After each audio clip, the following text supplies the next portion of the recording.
Who are you and where are we? I am Darren Christensen, and we are at my factory for My Shea Space. What is it? It is a prefab manufacturing facility, and we build attainable housing, getting ready to enter a mass market or have a mass market product. Okay. What does Darren want? Darren wants a lot of things. This is a culmination of things that I've learned and put together over the years. I've got a penchant for efficiency, but I also want to do things that benefit all parties involved. So housing is critical. It's something we all need. And we need more and more, we need affordable or attainable housing. The prices of everything is going up. The cost of just assembling things is going up. Sourcing materials is going up. And we need to rethink how we go about doing everything to bring prices into something that's reasonable. So we do everything off-site in a facility to make everything a lot more efficient. Everything from the building is more efficient to the people working on it are more efficient because they're not out in the elements. What do you want personally? Oh, personally. Personally, I want to get to a point where I'm comfortable and can do what I want when I want. And whether that's traveling, exploring the world, cultures, that sort of thing, and then be able to be connected to a business that I was visionary of, but I don't have to lead directly anymore. Comfortable, what does that mean? I don't know. I've not been there yet. I've gotten glimpses of it where you go about things and you're carefree. Like, I could jump on a plane and I don't care what the ticket costs. And of course I'm flying first class. There are elements of things where I was comfortable just doing that. And I want to be that a much greater percentage of the time than every once in a while.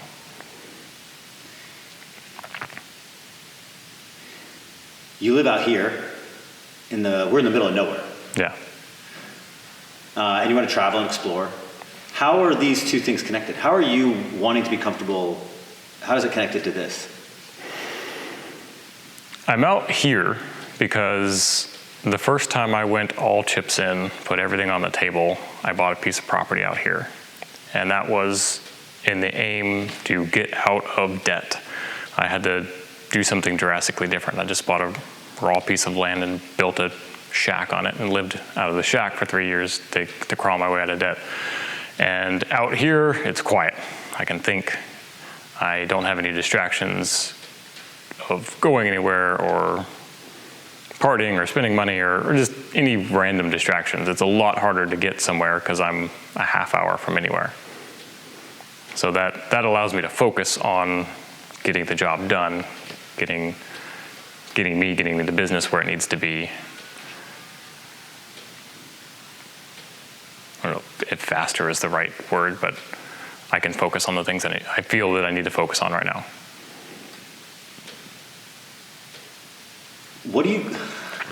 So interesting. What are you going to do when the business is thriving? Would you still live out here? Yeah. Yeah. Do you know that old parable about the Mexican fisherman? Yes. Yeah, where there's somebody that comes up and tells him that he needs to do more and more and more, and he's like, well, I'm already happy where I'm at. Yeah. Do you feel that way now? No. Because I'm not satisfied with where I'm at. Yeah, but you would still live out here? We're going to be moving to a piece of property that we've got a little closer into town. It's a little bigger piece of property. And selling our current house. The reason isn't because it's closer or anything. We need to fund the business, and we've had that other piece of property for sale for a long time. It hasn't sold, so we figure selling our house will be quicker to sell, and then we can get the money we need to get the certifications that we need, which is the last hurdle we have to a mass market product. Yeah, it's interesting because you go back and forth with this very deep obsession about this business. But then I don't know what you would do if you got the business up and running. What would you do different? In regards to the business or just in life? Other than buying first class tickets to fly somewhere. So my wife and I have this plan to sail around the world. So we want to get the business running to where it can sustain us, and we can go sail around the world indefinitely if it happens that way, but at least for 10 years to see the world, see the cultures. Like I keep saying, we're only here by happenstance, right? I only know this area of the world and people here because I was born here. But there's so much more out there that I want to see. Cultures, architecture, anything. And sometimes I just want to roam around the beach and have a metal detector or go scuba diving and work on me more, work on the time that I can spend in a Zen place or focus on where my head's at, because I feel like it's very chaotic most of the time, because I'm thinking on 100 different things I need to solve in order to get where I'm going. That's why you live out here. Part of it. I'm also an introvert, so it takes a lot more for me to get up and going with other people. Yeah, I've noticed. So you're gonna build a business. You're gonna build it to a place where you can go sailing. Right. What's getting in the way? Time and money. Just a little bit more of both. Yeah. Expand. So I have gone all in on this business, and this is the third time in my life that I've gone all in on something. And the obstacles keep getting bigger and bigger.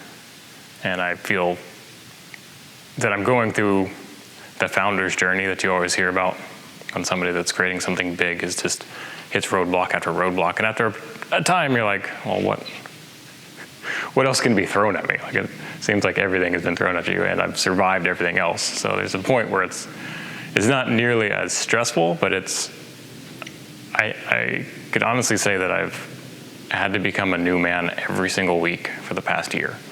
There hasn't been a week where I haven't had to solve some major problem or obstacle. And so I'm constantly figuring those things out. And I know figuring those things out is going to get me where I'm going, because who I wasn't capable of doing this. And a few years ago, my everyday week would have crushed me. And now it's just another week. Who have you become? I've become somebody more capable of achieving the goals that I've set out for myself. I've become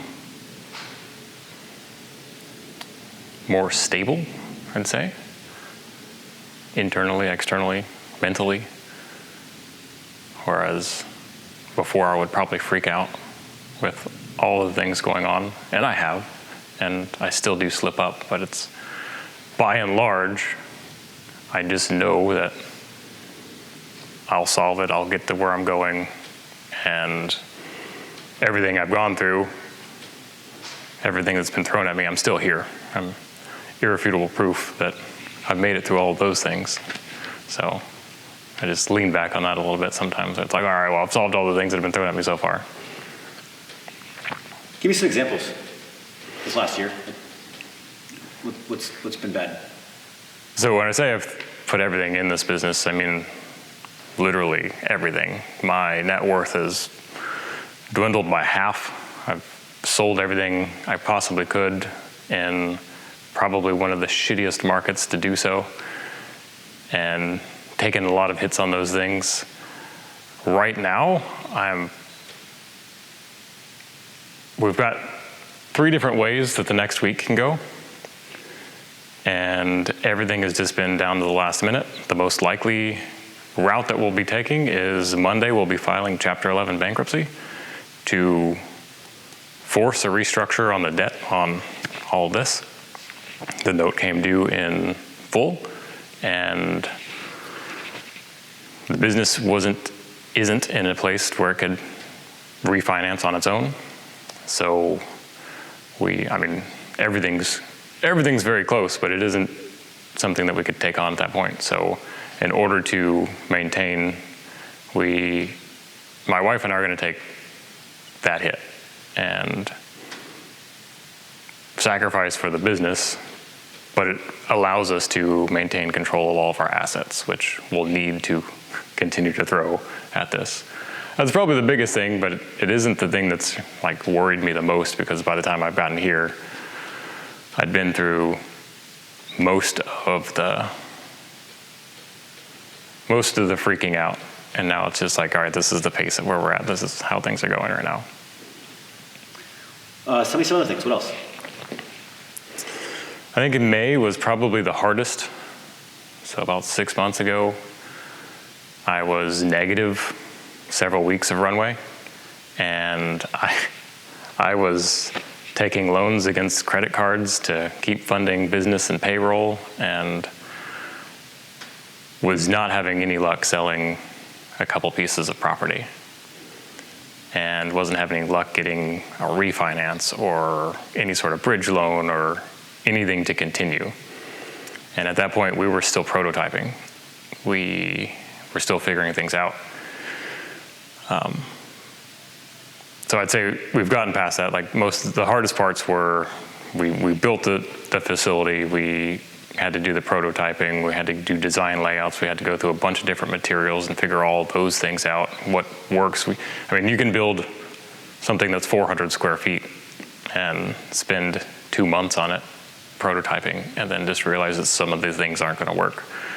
And going through that, and then beyond that, figuring out how we're going to build everything at capacity. We always have to think about, how do we crank one of these buildings out every single week? What does it take to get to that efficiency? What are the order of things? How do we keep everything accountable? Building the spreadsheets that track every single nail and screw that go into those things. Those parts were really, really intense, because there were so many unknowns. And now that we've figured out 95% of that stuff, we'll always be adjusting along the way, but now that we've figured out those things, it just seems like it's a lot easier. We're ready to launch something, ready to have a viable product that can go out the door now.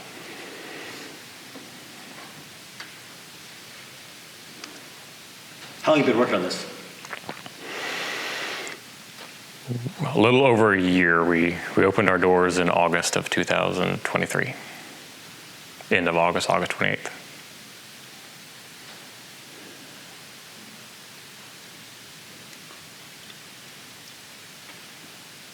Part of you says, you're very obsessed with this business. I can tell. Yeah. But then part of you says, I want to be on a boat alone for 10 years traveling. Yeah. How do you reconcile those two things? That's a good question. And when I set about this back in 2015, I was coming up with my why.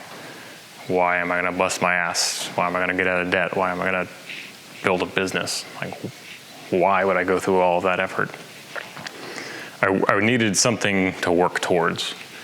And on the other side of that coin, I knew that I could get stuck in something. So I could just get obsessed with something and be stuck in it forever and never really live. I could be successful, and I could build all of these things, but would I have really experienced life, or would I have just gotten stuck in obsession of making something more and more efficient? Because I know that I'm prone to that. So I needed to set a timeline of, hey, I'm stepping out at this point.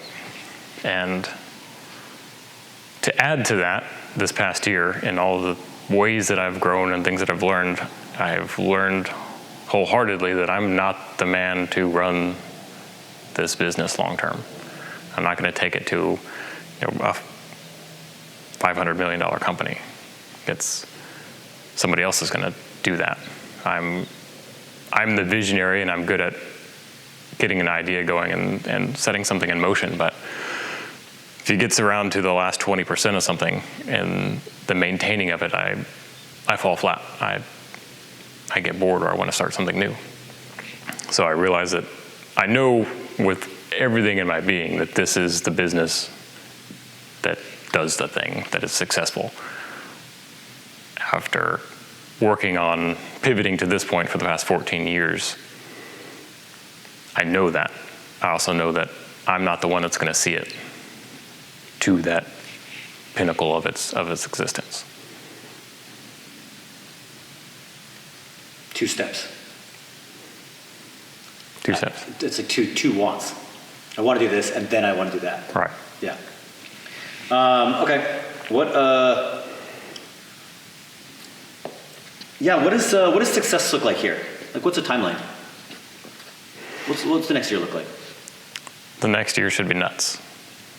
Like I said, the last obstacle we have is getting our certifications, and that opens up all of the taps. These units can go anywhere. You can get a mortgage on them. And what we want to do is much larger scale development, so high density multifamily. And part of the struggle, or the hardest thing that we've had to do, is make these units as conforming as possible. So they have nothing to do with a trailer or an RV or something that's HUD code. These are legitimately legally indistinguishable from a site-built building. We just do it more efficiently and do it faster. To get there, to make it affordable for the end user and profitable for the investor and developer, we have all these other efficiencies that come into play. Part of that being vertically integrated. So if you own virtually every step of the process, from acquiring the raw dirt to the finished product and even the property management on the back end, that's one way to cut a lot of the price hikes that you get the middlemen out of the step. So we own all of those processes. We've done all of those things. So once we get there, then we can scale and really affect not only the employees' lives, but the end users, the people that are going to live in these structures. You posed some pretty significant problems. How confident are you about this right now? About this project as a whole? Very. Like I said, I've never known anything more. Like I know it in my soul that this is the thing that hits, that goes, that it's not going to solve the world's problems. It's not going to solve the state's problems, but it'll have some impact. And that's enough for me to be able to get that thing going. Like $100 million business in the next few years isn't out of the question.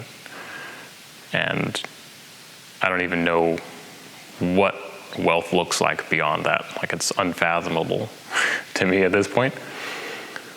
Just knowing that it can be there, and there's a whole lot of other avenues that we can bring in to just make the company bigger and go across the country, or even outside of the country. We've had several inquiries for things, and it's too much to navigate outside of the country right now, but it can be huge within the country.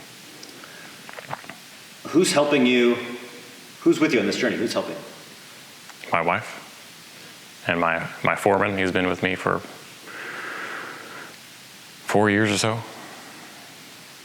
Yeah. Tell me about that.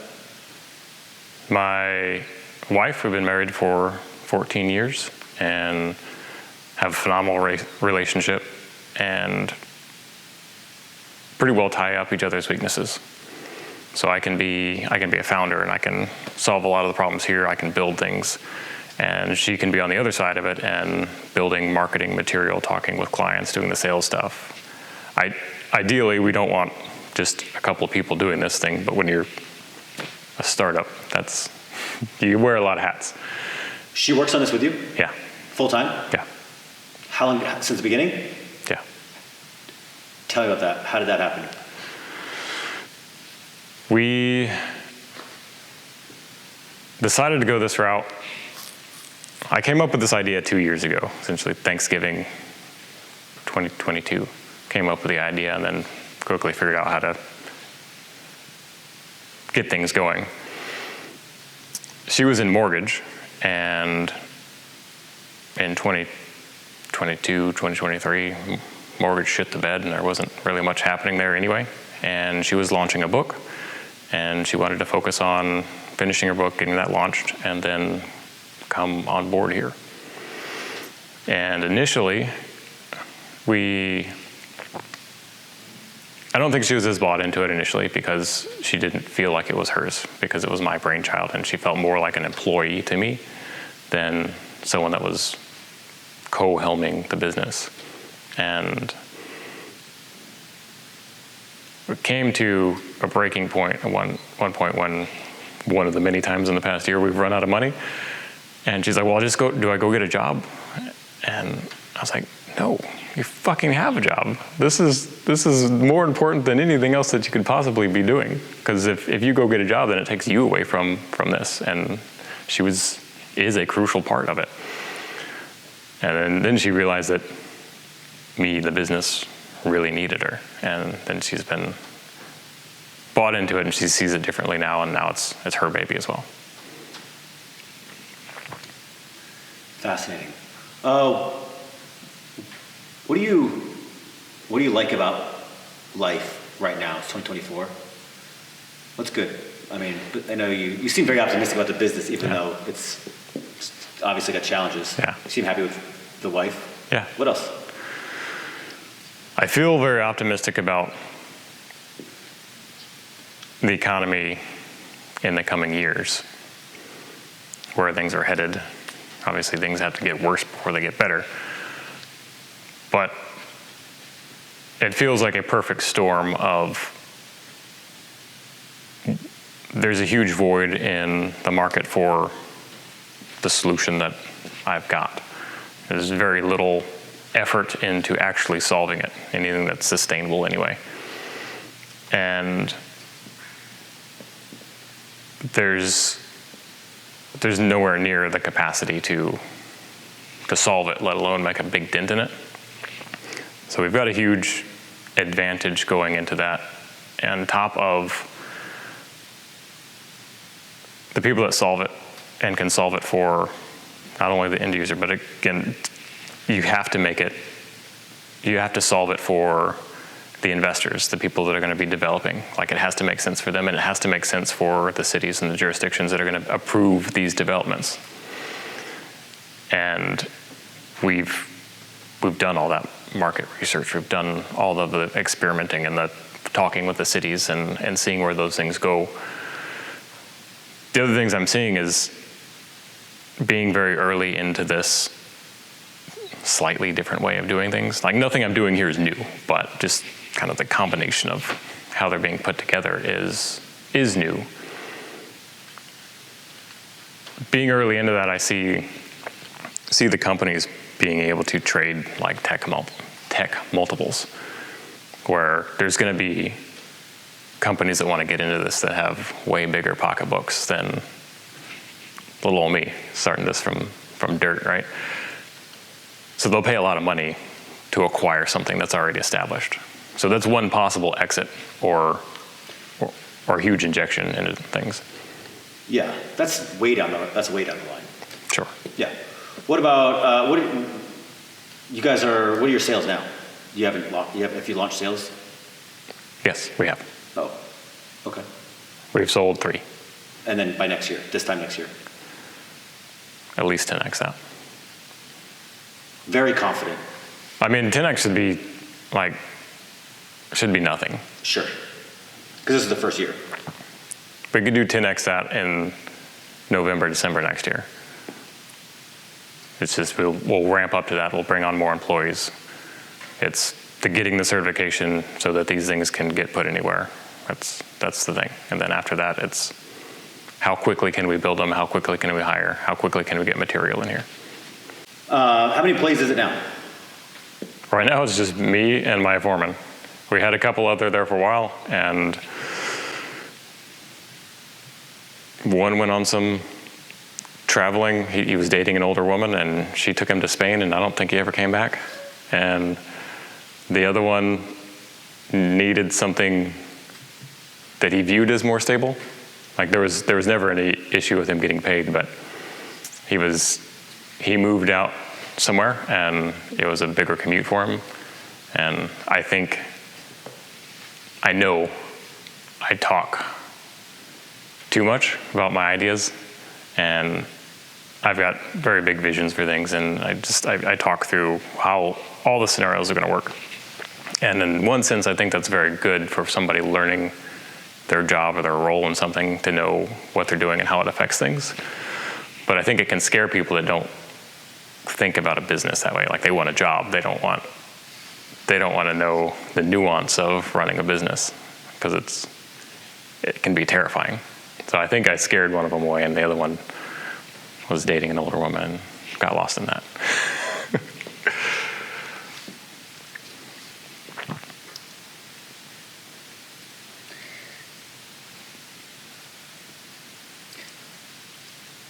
Okay. Tell me about your wife. Becca? Becca. Tell me about Becca. Yeah.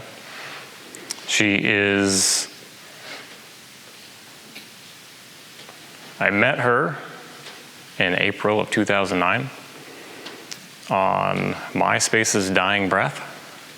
Connected on MySpace, and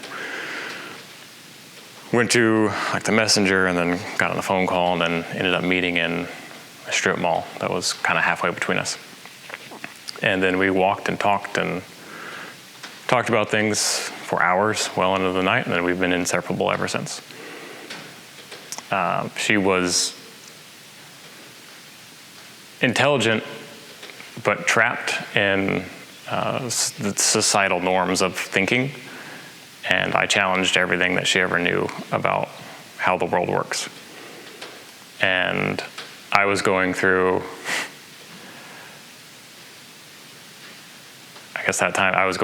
a breakup with business partners, and ultimately a bankruptcy in that ordeal. And she was going through a divorce, and both of our lives were a little bit in turmoil at that time.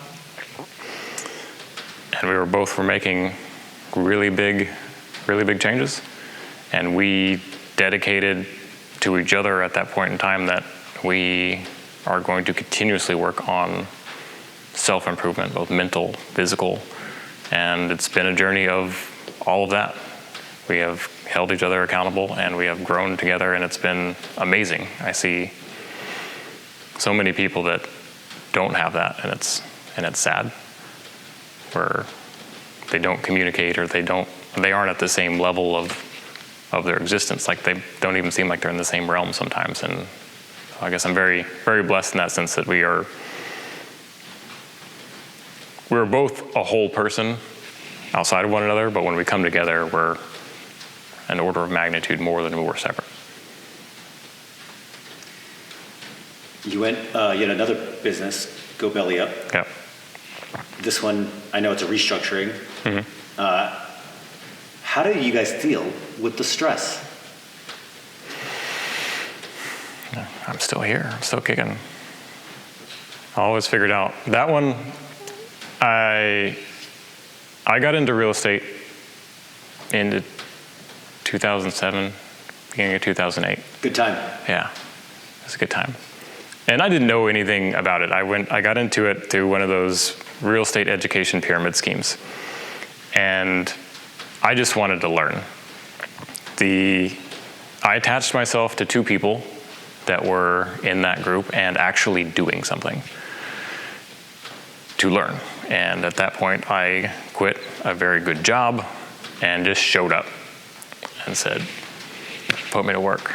And they wanted to put me on cold calling, and I said, fuck that. I want to do something more meaningful. I ended up being the fixer. And there were problems, and I would fix them, and I would travel wherever it needed to be done. I would do whatever it needed to be done. I got put in some shitty and some fucked up situations, but I learned from them, and I gained a lot of confidence from it, that I could handle things.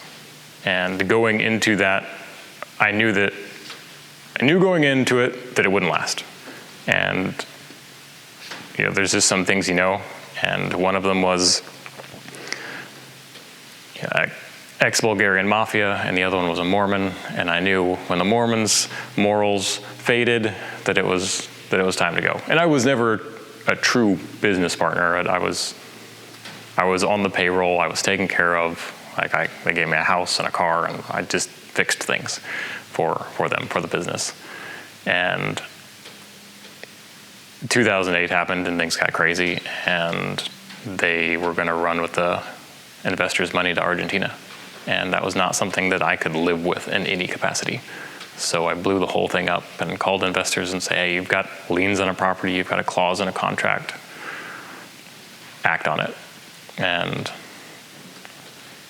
it was a pretty scary time. I didn't know if I was going to live through it, if I was going to get offed, or what the case was, but I left with my conscience intact, and I knew that I could rebuild. I wouldn't trade it for anything because of what I learned, the confidence I gained from it. But it was pretty sketchy there for a while. We should have opened with that story. Wow.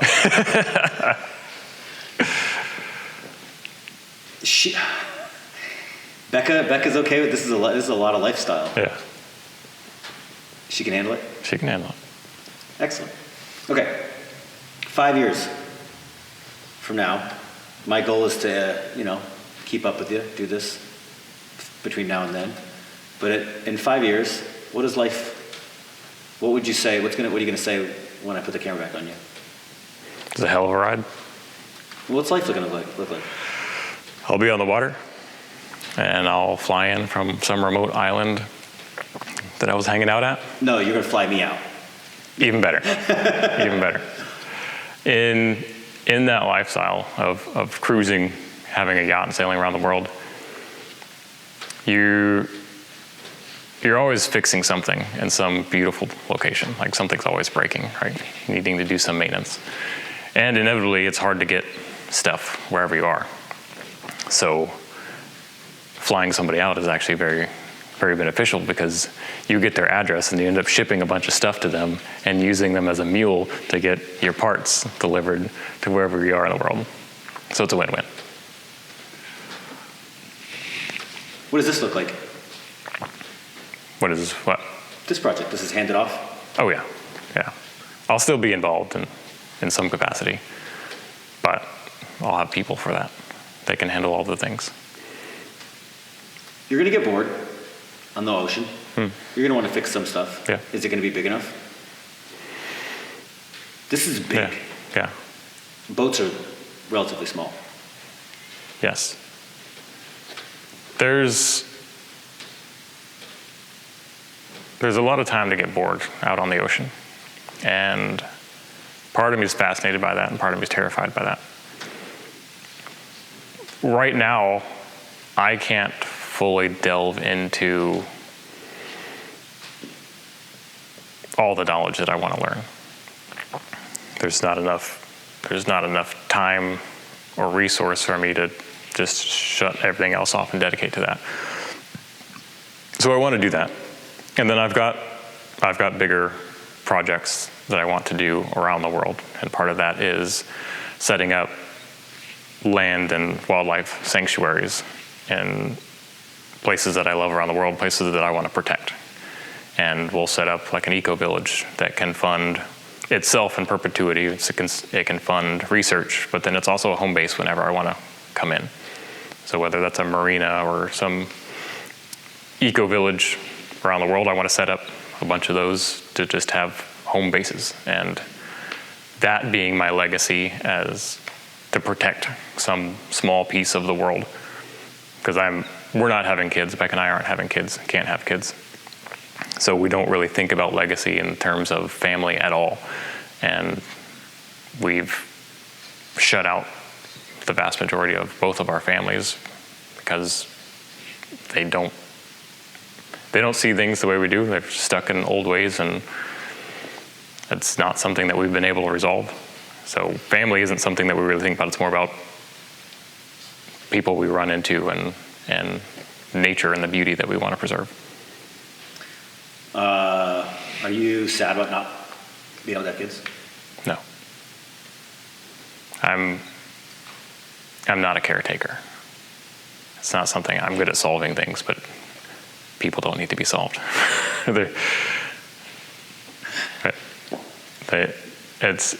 I'm not sad about it at all. And Becca was a school teacher initially, and she was very good at what she did.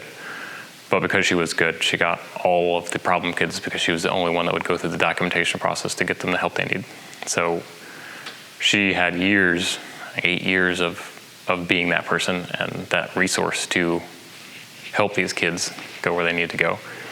She's got her sister and her sister's family for if she needs a shot of little ones, but no, neither one of us are bummed about it. We feel like we're getting a little bit of a late start in our journey. We're both 40 now and feel like we're just getting started. And we're excited not to have anything that will hold us back. It sounds bad when you're talking about kids, but what we're doing is so much bigger than our own bloodline. It's very common in America, late starts. I feel very similar. Do you see that? Do you see that as being common? Yes. I see it as being common in reality. Because there's so much of this fake stuff that happens on social media, and the expectation is that you should immediately hit it rich when you're in your 20s. And there's the outliers that do, but by and large, it's not something that's sustainable, even if you hit it big in your 20s. You don't have the holding power or the wherewithal or the frontal cortex to handle it. So yeah, I think a late start is normal. It doesn't keep me from beating myself up about not being where I have expected to be. Do you have that problem too? Yeah. Ego? Yeah. Tell me about it. What's the saying that the comparison is the death of joy? And you see people doing things and having some success in an area of their lives, and you want that. And some of it gives you fuel, and some of it's bad. But I'm always working on something. I'm never satisfied where I'm at. I always want to be doing something more. And to get some sort of fuel to do something, then I'm inevitably analyzing people that have already been where I want to be. So you kind of live in their shoes a little bit as you're researching all those things, and you just expect that you should be able to do it without hitting all of the walls and the obstacles that come with it. Never works out that way.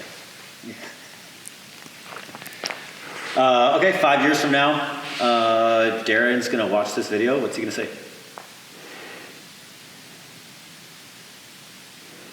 That I'm glad I hung in there. That really was a pivotal point in my life. There's a tell, or I don't know what you'd call it. You ever know there's a pattern that happens in life? There's always patterns, right? And I mentioned that I've gone all chips in a few times in my life. So I'm on the third round of literally going all in on something. And the 2 previous times I've done it, I've gone all in, I've done the hard part, the setup of the thing.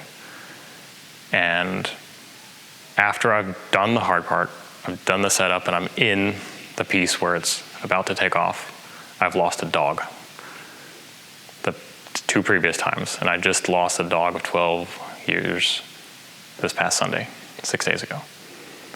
So it's almost a premonition at this point that we're at the turning point of this is the thing that's about to take off after I put all the hard work in it. It's kind of a crazy story, but when you put all the facts together and the things that I've done, it's a pattern. It's a terrible pattern. All right, that's all I got. Thank you. All right. Appreciate you. Yeah.